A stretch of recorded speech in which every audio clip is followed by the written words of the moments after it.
Okay, I think we got it there. Can you guys hear me okay? Yep, sounds good. Awesome. Cool. My name is Tori. I'm an alcoholic.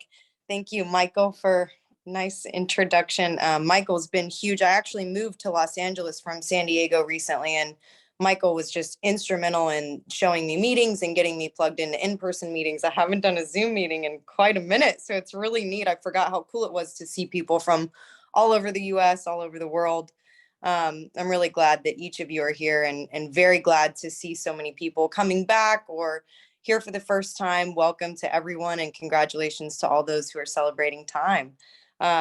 Hopefully that covers everything. I feel like we need to just have like one noise that just covers like welcome newcomers, congrats to like just ooh, and then everybody knows they're welcome. I don't know.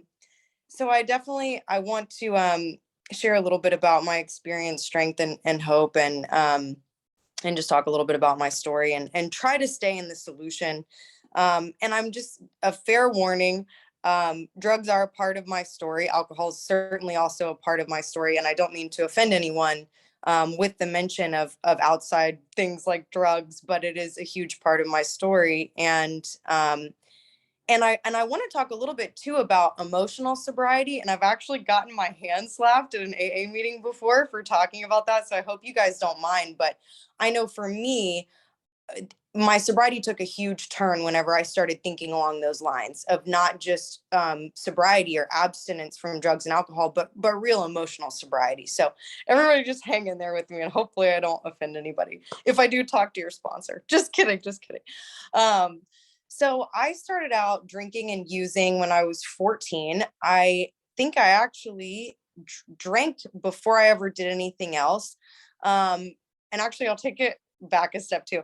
So the very first time I ever had alcohol was when I was very young, maybe like 4 or 5. And it was because I had a grandmother who was an alcoholic. And of course, I don't remember any of this. I was so young. I think I was 4 or 5, but I remember my mom telling me this story. She walked in and my drunk grandmother was giving me beer, and I had a cigarette in my mouth. I'm like 4 or 5. And my grandma's all like, she wanted to try some beer, like, and I don't remember anything about that, but I'm sure that, I don't know. I think I've been an alcoholic since the beginning of time. I remember just being very angry as a kid, feeling like I never fit in, feeling inherently different. I didn't feel like a part of. I always felt like I was weird, something was wrong. And I've heard a lot of other alcoholics share those same kinds of feelings. So anyways, to jump back, when things really picked up for me was when I was 14. And I started drinking, smoking weed every day. It quickly for me manifested into harder things. I actually ended up having an overdose when I was 15. And that kind of scared me straight for a little bit, at least from the hard stuff, but never from the drinking and the weed, because I'm like, well, this can't be too much of a problem. Also, let me move this. I'm burning incense and there's like all this smoke in my face. But it's funny because what happened is I would kind of like walk the line for a little bit. And by walk the line, I mean still smoking weed every day, binge drinking at any chance I could get, because obviously I wasn't 21. It wasn't super easy to get alcohol. But I towed the line until maybe college. So I was just smoking weed every day and then binge drinking and getting drunk when I could, but nothing super crazy, because the overdose like shook me a little bit. And I ended up getting into college. And in college, I got back into harder drugs again. And for me, it was because of a man, because I also have issues with men and codependency. And I only mention that not to overwhelm any newcomers, but just because through the step work, I've really tried to get down to like causes and conditions, like it talks about in the big book. Like, why am I such a gnarly addict and alcoholic, so that's why I mentioned those things. So anyways, for me, falling in love with a man is what kind of led me back on not the best path. And I don't say that at all to blame him. I say that because of my own issues. And it was just an excuse for me to get back on the path of drinking and using.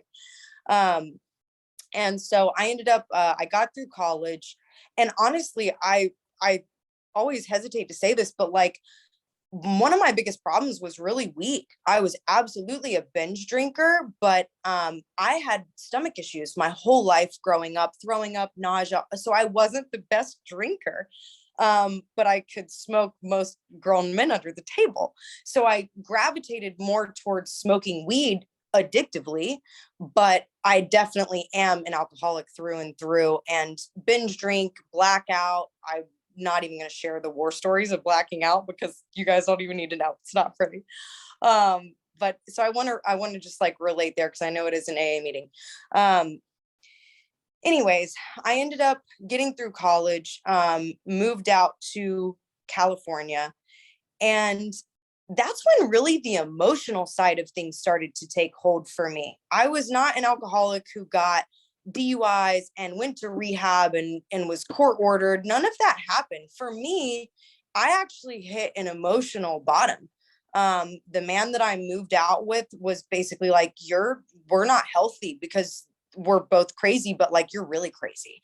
And I've tried to take a knife to my wrist before because I ran out of weed.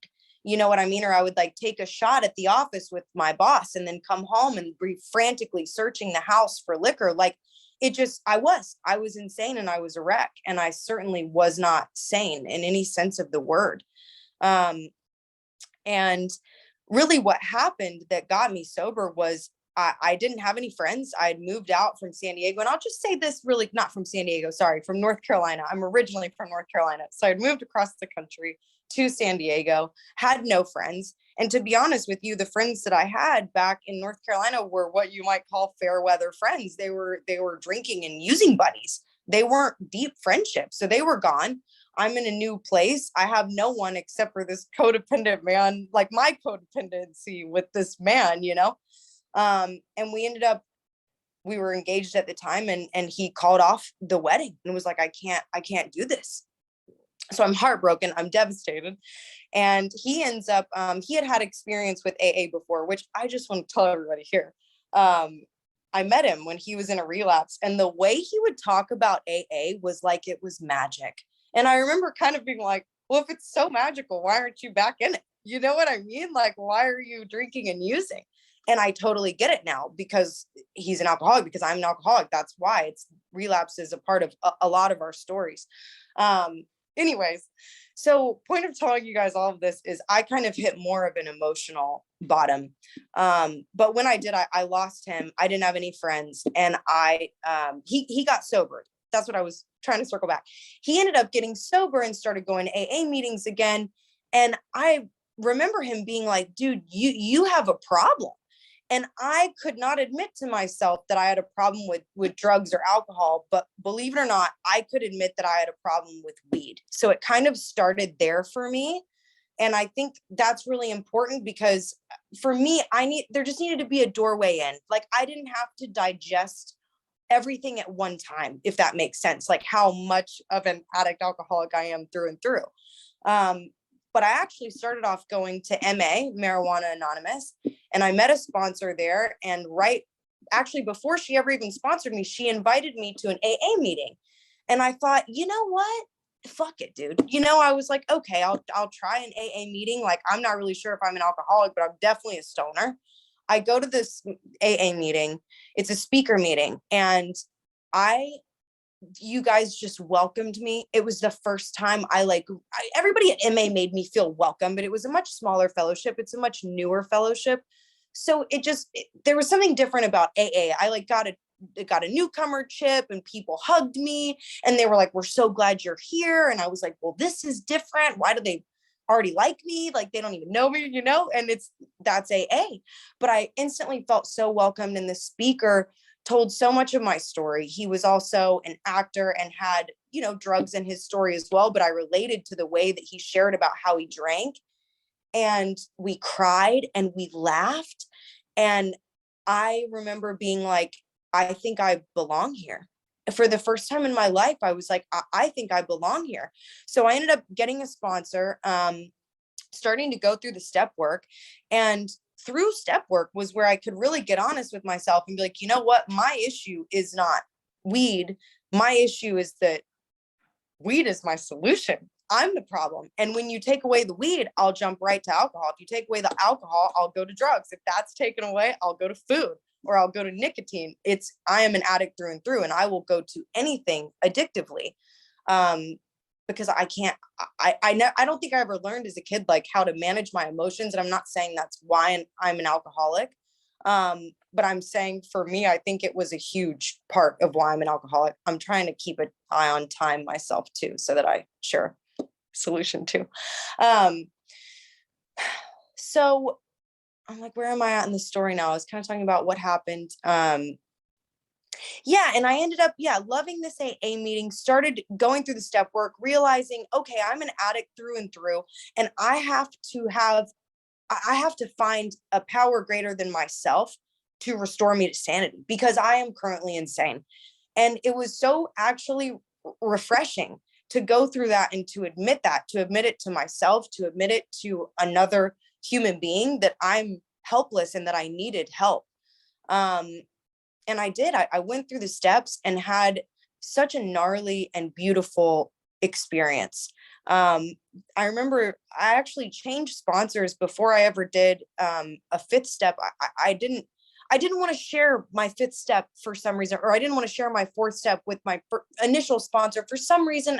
I can't even really explain it, but I ended up switching sponsors, and she got me through that fifth step and took hours with me, you guys, like 6 hours. I think we sat outside on a mountain, and she made me feel normal.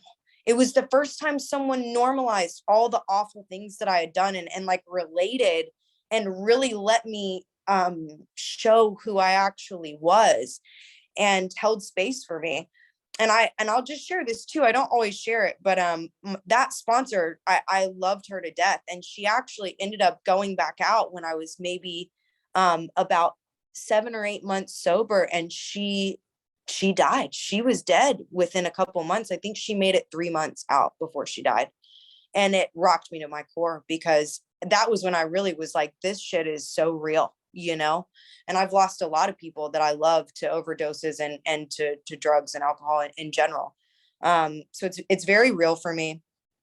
But anyways, so what happened is I finished working the steps. Obviously, because of her passing, I ended up having to get another sponsor, but I eventually, through the grace of higher power, grace of God, universe, whatever you want to call it, made it all the way through the steps, and eventually started sponsoring.